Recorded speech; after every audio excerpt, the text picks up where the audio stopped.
Ova 2020. godina bila je teška i za nas i za čovečanstvo.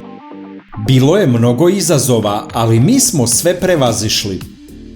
Pred sam kraj godine obradovala nas je nagrada koja je stigla od YouTube-a na našu adresu za pređenih 100.000 pratilaca na kanalu Lekovite biljke.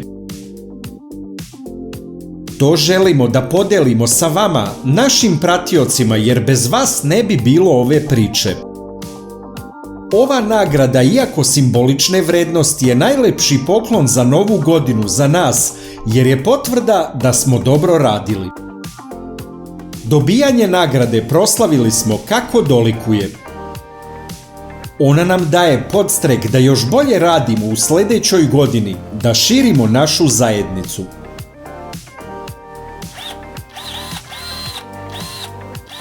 Ima još toliko mnogo zanimljivih tema koje treba obraditi. Uložili smo mnogo truda, ali ne žalimo, jer sreća je kada čovek radi ono što voli. Zato hvala i YouTube-u što nam je to omogućio. Svima vama želimo puno sreće i naročito zdravlja u predstojećoj 2021. godini.